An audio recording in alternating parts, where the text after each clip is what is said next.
Sebagai wujud sinergitas, pemerintah Kota Prabu Muli bersama Polres Prabu Muli panen jagung hibrida sebagai upaya mendukung ketahanan pangan daerah.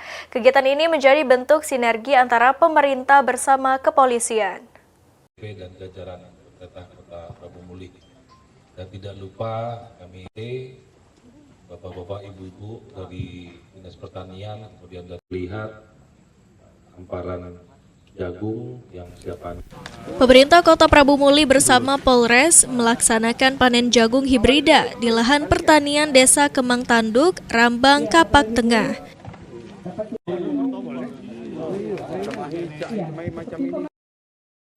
Bentuk sinergi antara pemerintah daerah dan aparat kepolisian ini untuk mendorong ketahanan pangan serta peningkatan sektor pertanian di Prabu Muli.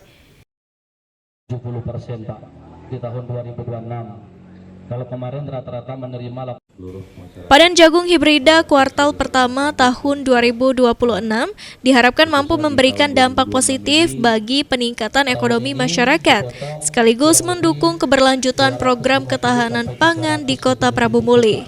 Untuk dana desa, ketika ditanya apakah masih bisa. Setelah melaksanakan panen yang dihadiri oleh Bapak Wali Kota dan Bapak Kapolres. Kalau untuk luasannya berapa, Pak? Kalau yang berhasil kurang lebih 3 hektar, tapi tempatnya tersebar di wilayah Desa Kemang Tanduk. Cuman yang 1,5 hektarnya ada di pinggir jalan, yang 1,5-nya ada di dalam, mungkin ada di pinggir jalan desa. Yang ditanam ada berapa hektar? Yang ditanam kurang lebih 6 hektar. Hasilnya, Pak, hasil panen tadi berapa banyak itu, Pak, kira-kira? Diperkirakan sampai ke 3 tonan. Sementara itu, Kapolres Prabu Muli AKBP Bobi Kusumawardana menyampaikan apresiasi kepada petani serta seluruh pihak yang telah berkontribusi dalam mendukung program ketahanan pangan, khususnya melalui budidaya jagung hibrida di wilayah Rambang, Kapak Tengah.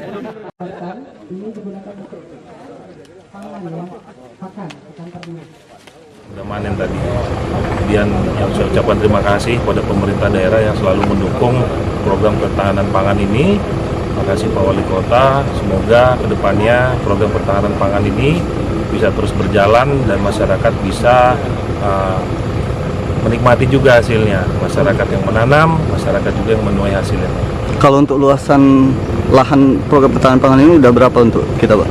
Kalau di Kota Prabu Muli ini di tahun 2025 itu ada 34,5 hektar ya. 34. Tahun 2025 ya. 2026 diproyeksikan ada 41 hektar yang nanti akan ditanam. Melalui panen jagung hibrida, pemerintah bersama Polres Prabu Muli berharap sinergi lintas sektor terus terjalin guna memperkuat ketahanan pangan daerah serta meningkatkan kesejahteraan para petani. Agi Perkasa, PAL TV.